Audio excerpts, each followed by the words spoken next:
Қолғап киген Месси. Бұл лақап атқа Барселона және Германия ұлттық құрамасының қақпашысы Марк-Андре Тер Штеген сейф орындауындағы тамаша талантымен аяғымен жасаған тура пастарының арқасында қол жеткізді. Дегенмен каталондық ұжымда бірінші нөмірді жейдені киген футболшының кәсіби мансабы оңай басталмады.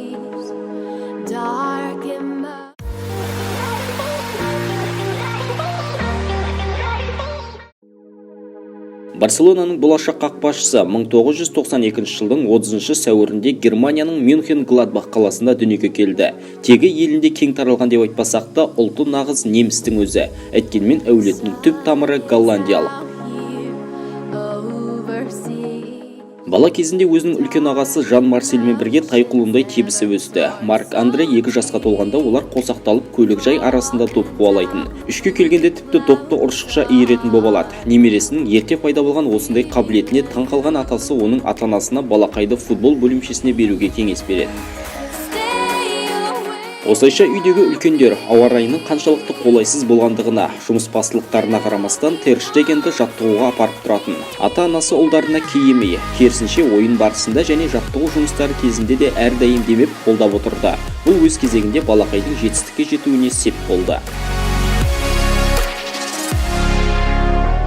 Жергілікті жеткіншектер клубында енді футболды бастап келе жатқан кейіпкеріміз алғашында алаңдағы ойыншы ретінде көгалға шығып жүрді. Күндердің күнінде командаластары гол соғуға құмартып жүрсе, Марк-Андрені керісінше қақпашы позициясы қызықтыра бастайды. Жаттықтырушысы да оның бұл шешімімен Баварияның кезінде қақпасын күзеткен Оливер Кан болғандығын жиі айтып жүреді. Өмірінің 5-ші жылында бала Тер Штегенге қала ортасында орналасқан Боруссия клубына қабылданған оқушылар тізіміне ену бақыты бұйырады. Футболдағы балалық сәті мен жасөспірімдік кезеңі дәл осы мектепте өтіп, 2010 жылы түлеп ұшады.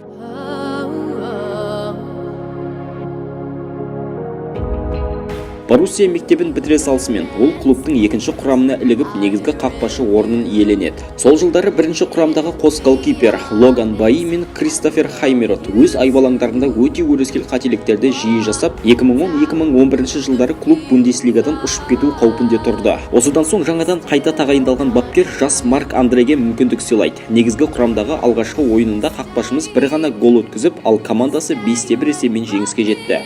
Артынша ол үшін сәтті матчтар сериясы жалғасып та кеткен екен. Боруссия болса лигадағы орнын сақтап қалады. Осылайша Тер Штеген клубтан кеткенге дейін негізгі қақпашы деген статусын еш жоғалтқан емес. Талантты жастарынға Барселона агенттері көстіге бастайды. Сол маусымда голкипер армандағы командаға қосылады. 22 мамыр күні келісімшарт жасалып, қақпашы көк алқызылдар сапынан тұрақсыздығынан кеткен Виктор Валдесті алмастырады. Трансфердің құны 12 миллион евро. Ал каталондық ұжымдағы дебюттік матчын футболшы 19 шілде күні Рекреативоға қарсы жолдастық кездесуде өткізді.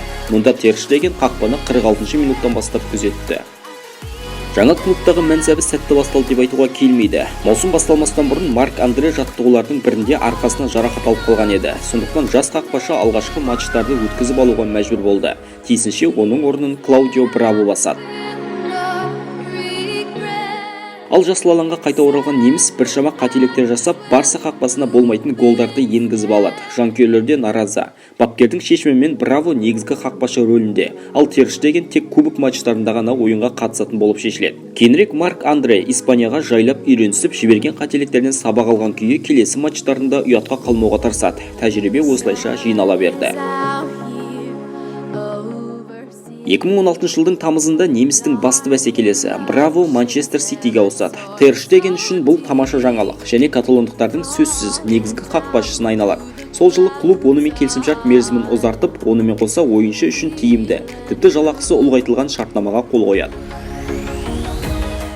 Ұлттық құрамадағы дебюттік матчы да сәтсіздіктен басталған. 2012 жылы футболшы Швейцария қарсы жолдастық кездесуде өз қақпасына 5 гол енгізіп алу себепті ұлттық құрама тізімінен сызылып тастайды. Сондықтан Еуро 2012 мен Бразилияда өткен 2014 жылғы әлем чемпионатында Германия қақпасын күзетуге Мануэль Нойер аттанған болатын.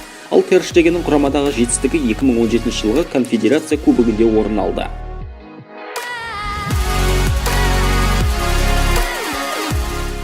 Марк Андренің өзге қақпашылардан басты ерекшелігі сол, өзіндік стилі толығымен қалыптасқан жан. Көбінесе қақпашылар екі түрге бөлініп жатады. Бірі ақылға сыймайтын сейвті жасағанмен, аяғымен допты ойынға қосуда да ақылға сыймайтын қателік жасап жататындар. Ал екіншісі мұндай сейвтермен көзге түспес, есесіне тура пастармен көзге түсетіндер. Яғни тура пастары алаңдағы ойыншыларға дәл жететіндер. Тер Штеген осы аталған қос үлгіні өз бойына сіңіріп, әмбебап күзетші атана алды.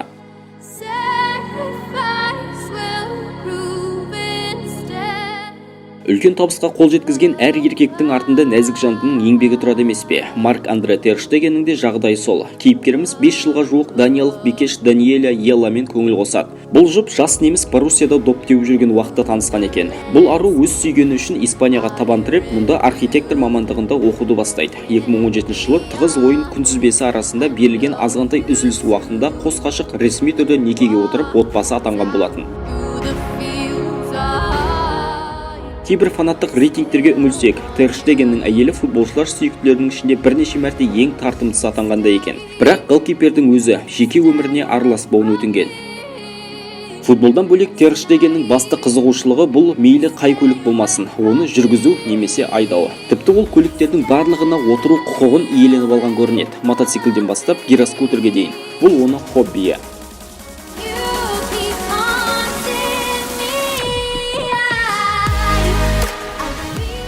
Өткен маусым голкипер үшін өте сәтті аяқталды. Статистика бойынша қақпашымыз Чемпиондар лигасында сейв жасау көрсеткіші бойынша алдына жан салмаған. Пайыздық өлшем бойынша 92,86. Испания чемпионатындағы доп айырмашылығының көрсеткіші 52,9. Ресейде өткен 2017 жылғы конфедерация кубогы Тер Штеген мансабындағы ең үздіктердің бірі. Германия құрамасы кубок иегері атанып, голкипер болса ресми түрде финалдық матчтың үздік ойыншысы атанды. Өкініштісі 2018 жылғы әлем чемпионатында Йохим Лёв оны негізгі құрамға іліктірмегені. Нөмірі 1-ші қақпаша және капитаны ретінде бойы жағынан биіктеу, дене бітімі мығымдау және сөзсіз тәжірибелі Мануэль Нойерді қояды. Дегенмен Тер Штеген өз сұхбаттарының бірінде командаға қол ұшын созу үшін барлығына даяр екендігін айтқан болатын. Міне, құрметті жанкүйерлер, бүгінгі кейіпкеріміздің өмірбаяны осылай. Пікірге Тер Штеген жайлы шығарылым жасауды өтінгендер көп болған еді. Енді міне, сұраныстарыңыз орындалды. Ендеше лайк басып кетіңіздер. Әлі де футболшылар жайлы қызықты фактілер шығаруға тырысамыз. Мен Есбол Қарағұл, келесі кездескенше.